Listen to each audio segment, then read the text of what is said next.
नमस्कार शेतकरी मित्रांनो, मी तुमचा मित्र जनार्दन वागरे. इस्राईल व जापनीज टेक्नॉलॉजीमध्ये आपलं स्वागत आहे.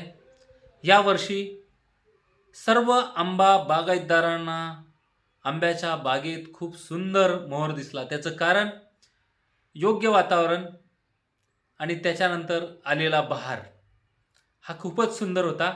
परंतु काही लोकांनी त्या बागेचं नियोजन केलं, काही लोकांकडून नियोजन झालं नाही.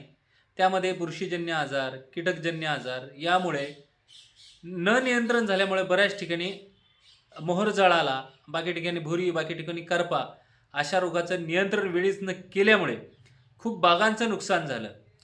आणि ज्यांनी चांगलं नियोजन केलंय त्यांना आता ह्या महिन्यात फळांमध्ये फळगळ जाणवली आणि काही ठिकाणी फळं पिवळी होऊन लहान अवस्थेतच फळं पिवळी होऊन गळत आहेत.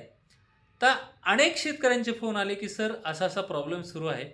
तर ज्या बागांमध्ये आता सेटिंग झालेली आहे आंब्याची आणि तिथे फळं गळत आहेत किंवा फळं पिवळी पडत आहेत, अशा ठिकाणी ज्या ठिकाणी संजीवकांचा अपुरा पुरवठा होतो आणि ज्या बागांमध्ये ॲब्सॅसिक ॲसिड तयार होते, अशा ठिकाणी देठामध्ये ॲब्सॅसिक ॲसिड तयार होऊन देठ ते फळ सोडून देतं आणि फळगळ सुरू व्हायला सुरुवात होते. तर अशा बागांमध्ये आता काय फवारली पाहिजे किंवा कुठल्या संजीवकाची अपूर्तता असल्यामुळे अशा बागांमध्ये फळगळ सुरू होते. तर मित्रांनो, अशा बागांमध्ये तुम्हाला नॅप्थोलिक ॲसिडिक ॲसिड, त्याला कवसामध्ये आपण NaA म्हणू, किंवा ब्रँड बाजारात जर तुम्ही गेला तर ते प्लॅनोफिक्स या नावाने मिळते. तर तुम्ही हे प्लॅनोफिक्स 25 ml घ्या, 100 लिटर पाण्यामध्ये मिक्स करा आणि तुमच्या फळबागेवरती मारा. ही फवारणी प्लॅनोफिक्सची करत असताना ती दोनदा फवारली गेली पाहिजे. पहिल्यांदा तुम्ही वाटाणा आकार ह्या अवस्थेत असताना, पुढं ती एखादी आपलं गोटी असते अशा अवस्थेत तुम्ही पुढं जाऊन 8 ते 10 दिवसांनी याची फवारणी करायची आहे. त्यानंतर पुढं जाऊन तुम्हाला नत्राच्या अपूर्ण पुरवठ्यामुळे सुद्धा फळगळ होण्याची शक्यता आहे. तर अशा ठिकाणी 4 ग्रॅम युरिया घ्यायचा प्रति लिटर आणि त्याची एक फवारणी करायची आहे. त्याच्या पुढं जाऊन तुम्ही कॅल्शियम, बोरान आणि मॅग्नेशियम हे प्रति लिटर 5 ग्रॅम घेऊन त्याची जर फवारणी केली तर तुमची फळगळ थांबेल आणि तुमच्या बागेला चांगला मोहर येईल. तुम्हाला तुमच्या बागेचं नियोजन करायचं आहे किंवा प्रशिक्षण घ्यायचं आहे तर तुम्ही माझ्याशी संपर्क करू शकता. आपण दर महिन्याला एक प्रशिक्षण घेत आहोत इस्राईल आणि जपान टेक्नॉलॉजीने.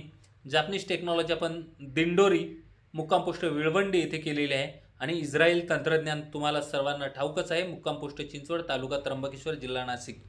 आपले दोन्ही प्रशिक्षण फुल्ल झालेले आहेत. आता पुढचं प्रशिक्षण आपलं 15 मार्च 2026 तारखेला आहे. यासाठी बरेच लोक विचारतात यासाठी फी आहे का? तर हो आहे. यासाठी 500 रुपये फी आहे. जेवण, नाश्ता, नोटपॅड, पेन आणि बैठक व्यवस्था, मंडपची व्यवस्था करावी लागते. तुमचेच पैसे तुम्हालाच वापरण्यात येतात आणि चांगलं प्रशिक्षण, तुम्हाला नोट्स दिली जाते, प्रॅक्टिकल प्रशिक्षण होतं आहे आणि तुम्हाला सगळी माहिती डिटेल्स म्हणजे पूर्ण वर्षाचं नियोजन तुमच्या हातात मिळते. पुढच्या वर्षी, ह्या वर्षी ज्या चुका झालेल्या आहेत त्या पुढच्या वर्षी होऊ नये आणि जास्तीत जास्त तुम्हाला कसं उत्पन्न येईल आणि तुम्हाला जास्तीत जास्त फायदा कसा होईल यासाठी हे प्रशिक्षण आयोजित केली जातात. ज्यांना नवीन बागा लागवडी करायच्या अशांनी पण प्रशिक्षण घेऊ शकता. रोपांपासून ते 3 वर्षाच्या उत्पादनापर्यंत आमची टीम, मी स्वतः मार्गदर्शन करतो. बऱ्याच वेळा व्हिजिट करतो. जिथं व्हिजिट शक्य नाही अशा ठिकाणी व्हिडिओ कॉलद्वारे मार्गदर्शन करतो किंवा ते व्हिडिओ काढून पाठवतील अशी व्यवस्था व्हॉट्सअपद्वारे करतो आणि ग्रुपद्वारे माहिती आणि मार्गदर्शन मिळते. धन्यवाद. ज्यांनाही माहिती पाहिजे असेल त्यांनी खाली संपर्क नंबर दिलेला आहे, त्या नंबरला कॉन्टॅक्ट करा, प्रशिक्षण घ्या, माहिती घ्या आणि चांगल्या बागा डेव्हलप करा. धन्यवाद. जय महाराष्ट्र, जय बळीराजा.